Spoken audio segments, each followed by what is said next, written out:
Welcome to my daily podcast challenge. In this today podcast, I have the topic of work and study.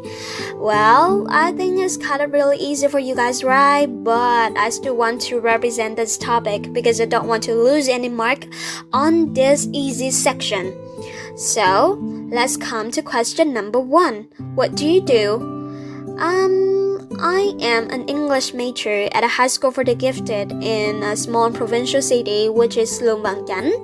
And initially, I just put English as a default because of my inspiration towards this interesting subject.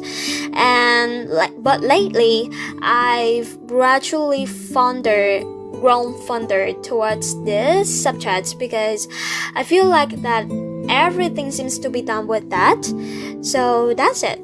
But when it comes to the technical side of learning English, I feel like that is kind of really haunting and off-putting to some people because it contains a lot of vocabularies, grammars, orthography, phraseology, so on and so forth. So maybe we have to deal with some kind of awkwardness during communication or formal writing because we don't understand profoundly the essence or the delicacy or maybe the quintessence of English. But I think that once we get the hang of the basic principles, it's kind of much more easy and maybe we can have a lot of fascinating experience when learning English. Okay, so we come to question number 2. What do you like about your major? Well, I think that the most rewarding aspect of learning English is that it offers me a wide range of occupations because it's kind of really versatile. So I can carve out my career for myself with in any field, in any aspect, from journalism to professor to business or so on and so forth. Because I have equipped for myself a firm foundation and a general ground of English. So I think that the next one I think is kind of transferable. So I can switch easily from this occupation to that occupation merely with cultivating in additional knowledge in that field. And last but not least, I think that is an incredibly lucrative subject because I have more opportunities to work in multinational corporation and I can have more chances to work as a high-level professor.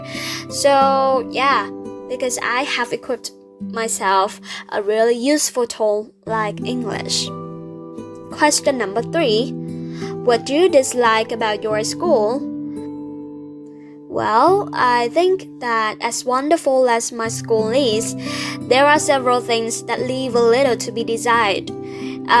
Like the facilities there, they are not really up to par. So the capacity of the facilities there is not sufficient sometimes for the whole population, for the whole students' population simultaneously. So it may crash sometimes.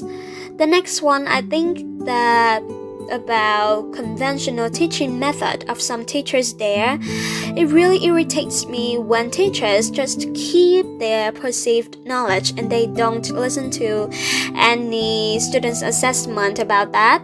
Luckily, that confusing situation rarely takes place at my school, but I think that they need to be changed soon. Yeah.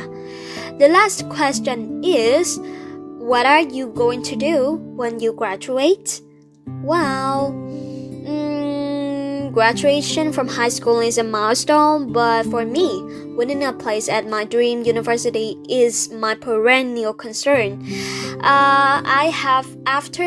After this graduation, I have to pass the entrance exam to study at university, and after that, there are many directions that an English major can choose. Lately, I gravitate towards economics and psychology. I think that I will learn them simultaneously because they have a strong correlation and inextricable relationship for my career as a researcher because I think that I'm kind of really into some kind of data and analyze them. Yeah, of course, I have to start with entry-level jobs. Maybe it's kind of mundane and off-putting, maybe repetitive at first, but gradually, if I think that I believe in myself that if I'm tenacious enough, I can advance really quickly and I can climb my ladder in my career. And when the timing is right, money starts rolling in. I believe that.